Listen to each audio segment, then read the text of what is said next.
Mpendwa wa msikilizaji na mtazamaji wa vipindi vyetu, karibu katika masomo ya kesha la asubuhi lenye kichwa Mwinue Yesu juu. Hivyo hapo ulipo, kaa usibanduke, ni kusihi tu makinika nasi hadi tamati. Piga panana ya makelele, Yesu yuaja tena. Ipaza sauti, imba sana. Yesu yuaja tena. Anakuja, anakuja. Yesu yuaja tena. Naam, ikiwa ni Aprili 18, somo linasema kwa ajili ya maisha haya na yale yajayo. Kufafanusha maneno yako kwa tia nuru na kumfahamisha mjinga. Zaburi 119 mstari wa 130. Tufumbe macho tupate kuomba. Asante Baba kwa asubuhi njema. Asante kwa kutuamsha salama. Asante kwa sababu unazidi kutufufua. Asante kwa sababu unazidi kutufundisha yaliyo maandiko yako siku kwa siku. Baba, tunajikabidhi kwako, tunaomba uongozi wa Roho yako Mtakatifu akatuongoze vyema.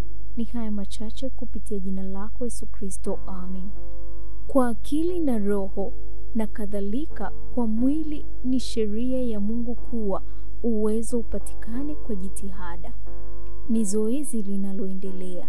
Kwa kupatana na sheria hii, Mungu ametoa katika neno lake njia za kukuza akili na uhusiano wa kiroho. Biblia inazo kanuni zote ambazo watu wanatakiwa kuzielewa ili kufanywa kufaa kwa maisha haya au yale yajayo. Na kanuni hizi zinaweza kueleweka kwa watu wote. Hata hivyo, uweza wa Biblia ni mkuu zaidi katika ukuaji wa asili ya kiroho. Mwanadamu aliyeumbwa ili kuwa na ushirika na Mungu anaweza tu kupata maisha yake halisi na maendeleo katika uhusiano huo. Akiwa ameumbwa kupata furaha yake kuu katika Mungu, hawezi kupata mahali pengine kitu cha kutuliza kiu za moyo, kuzima njaa na kiu ya nafsi. Yule ambaye husoma neno la Mungu kwa dhati na roho ya kufundishika, akitaka kuzielewa kweli zake, atakutanishwa na mwanzilishi wake. Na kutegemeana na uchaguzi wake, hakuna kikomo kwa uwezekano wa ukuaji wake. Katika mapana yake ya muundo na maudhui, Biblia ina kitu fulani cha kufurahisha kila akili na kuupendeza kila moyo. Katika kurasa zake kuna historia ya mambo ya kale kabisa, wasifu wa kweli kabisa maishani, kanuni za serikali za kuongoza taifa kwa udhibiti wa mambo ya nyumbani, kanuni ambazo hekima ya kibinadamu haijazifikia.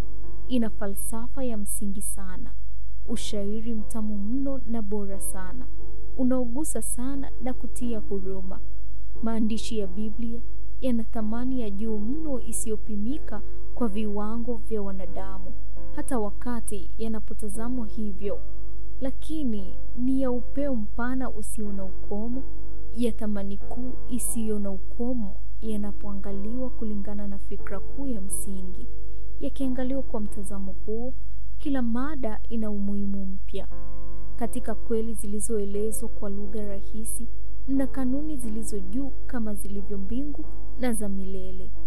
Dhima kuu ya Biblia, dhima ambayo kwayo kila dhima nyingineyo katika kitabu kizima imejengwa, ni mpango wa wokovu, urejeshwaji wa sura ya Mungu katika nafsi ya mwanadamu, kuanzia dokezo la kwanza la tumaini katika sentensi iliyotamkwa Edeni hadi ahadi ya mwisho tukufu ya ufunuo.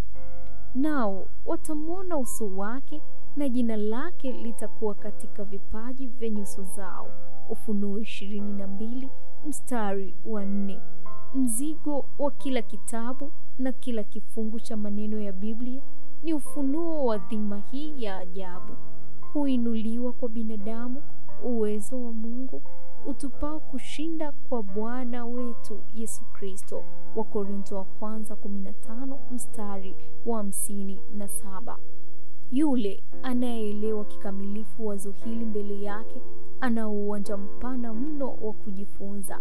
Ana ufunguo ambao utamfungulia nyumba yote ya hazina ya neno la Mungu. Utasoma Elimu ya Kweli ukurasa wa 96 hadi 98. Huu ni mwisho wa somo letu la Aprili 18 kwa ajili ya maisha haya na yale yajayo. Tufumbe macho tupate kuomba tunapohitimisha somo letu. Asante Baba kwa ajili ya masomo haya. Umetufundisha vyema siku hii ya leo. Sifa na shukrani zikapate kurudia Baba. Tunaomba Roho wako Mtakatifu akatuongoze kuyaishi yaliyo mafundisho yako sawa sawa na neno lako linavyoagiza. Tunajikabidhi kwako kupitia jina lako Yesu Kristo. Amen. Barikiwa nami mwaka 2025 katika masomo haya. Anakuja, Yesu yu